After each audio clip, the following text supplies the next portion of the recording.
Utiliser des ultrasons pour venir à bout de certaines tumeurs, l'idée commence à faire son chemin en France comme dans le monde entier. D'autant que ce type d'intervention ne nécessite ni anesthésie ni chirurgie. C'est ainsi qu'en 2007, le CHU de Tours décide de s'équiper d'un appareil israélien qui fait appel aux ultrasons et permet de suivre en temps réel la destruction des tumeurs grâce à l'imagerie IRM. Ici, la machine Exablate est utilisée pour traiter des tumeurs bénignes de l'utérus, très fréquentes chez les femmes, notamment après 40 ans. On peut estimer à peu près la fréquence du fibrome utérin à environ une femme sur 4 qui un jour aura un fibrome utérin. On ne traite que les fibromes qui principalement sont symptomatiques, c'est-à-dire que les femmes qui souffrent de leur fibrome, soit pour des saignements, soit pour des douleurs, soit éventuellement pour une cause qui est moins connue, qui est l'infertilité, où le fibrome n'est pas forcément symptomatique, mais peut participer à l'infertilité. Pour commencer, on va essayer un traitement médical. On ne détruira pas le fibrome, on ne touchera pas au fibrome, mais on va traiter les symptômes que présente la patiente par des médicaments. Et puis, si l'on est en échec de ce type de thérapeutique, on va alors passer à des procédures plus invasives, que sont la chirurgie éventuellement pour enlever les fibromes, ou bien la destruction de ces fibromes dont fait partie le traitement par ultrasons. C'est parfait à la peau, il n'y a pas de signe de... Les ultrasons ne sont donc pas proposés à toutes les patientes. Le fibrome traité doit être unique et ne pas dépasser 10 cm car les temps de traitement seraient trop longs. Le fibrome doit par ailleurs être en surface, autrement dit accessible aux ultrasons. Pour l'instant, on a traité 60 patientes pour vous donner un ordre d'idée à Tours et on a sélectionné à peu près ces patientes parmi 600 dossiers. Donc on pourrait dire que 10% des fibromes pourraient être traités par cette thérapeutique.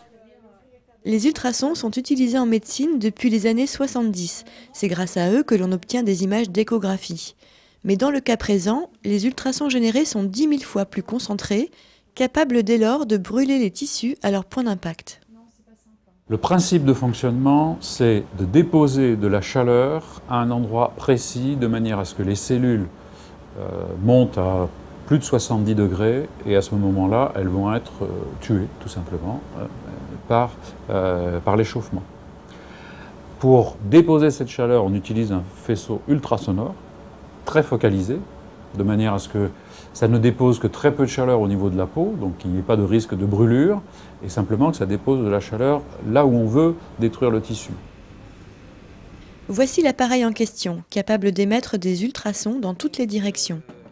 Si les ultrasons peuvent traverser les tissus, ils sont en revanche incapables de se propager dans l'air.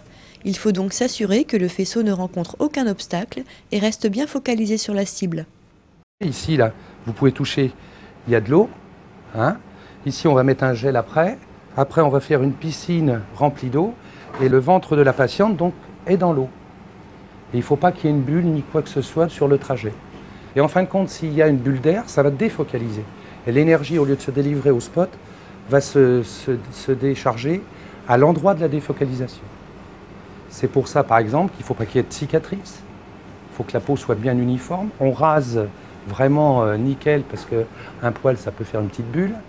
Donc il y a tout un tas de précautions à prendre déjà avant de commencer le traitement. Alors, vous avez vu mes collègues en consultation?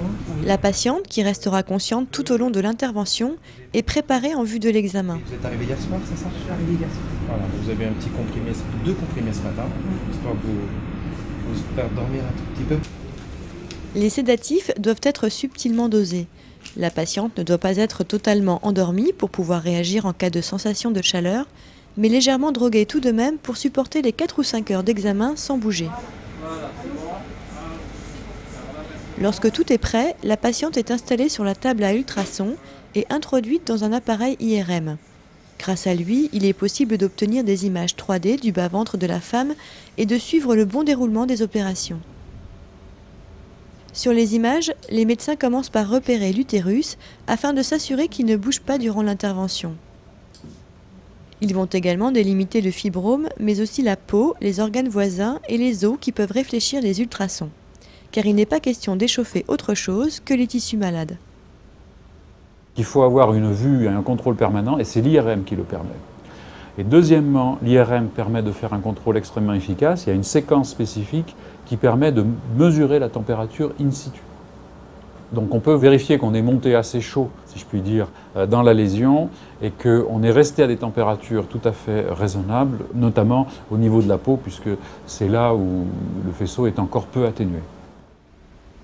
Les tirs d'ultrasons, encore appelés sonication, peuvent alors commencer.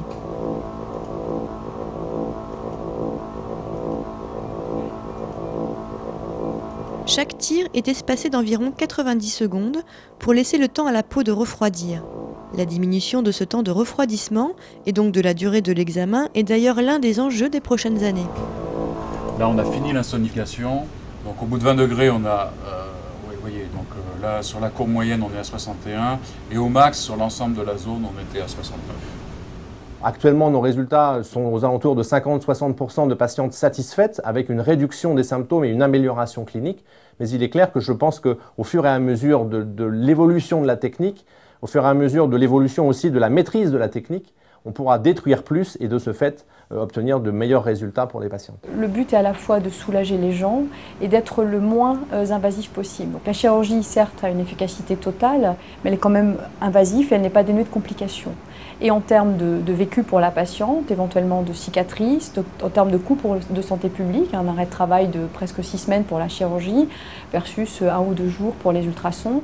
Donc tout ça est à mettre dans la balance pour proposer le traitement le plus adapté à la patiente, sachant qu'on s'adresse à une pathologie fréquente et bénigne.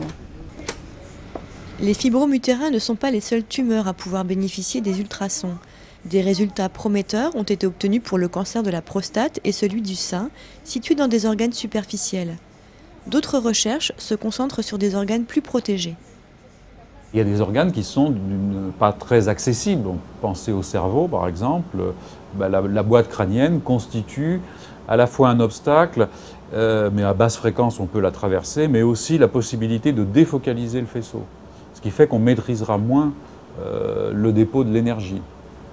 Donc il y a d'énormes recherches qui sont faites, notamment en France, on est assez pointu là-dessus, sur notre capacité à circonvenir ces inconvénients et à néanmoins déposer l'énergie ultrasonore dans la partie du cerveau qui est souhaitée. D'autres choses sont déjà aujourd'hui quasiment validées ou en cours de validation. C'est dans un autre secteur. Il y a des métastases osseuses qui peuvent se révéler extrêmement douloureuses. Bon, on est dans le domaine du soin palliatif, soyons clairs, mais de diminuer les douleurs associées pendant le temps de vie des patients, c'est quand même un objectif médical très, très important. Cette technique a été approuvée par l'Europe pour le traitement des fibromes utérins et homologuée par la Food and Drug Administration des États-Unis, un organisme qui contrôle la mise sur le marché des médicaments et des nouveaux appareils. Par contre, en France, la Haute Autorité de Santé n'a pas encore validé cette nouvelle méthode.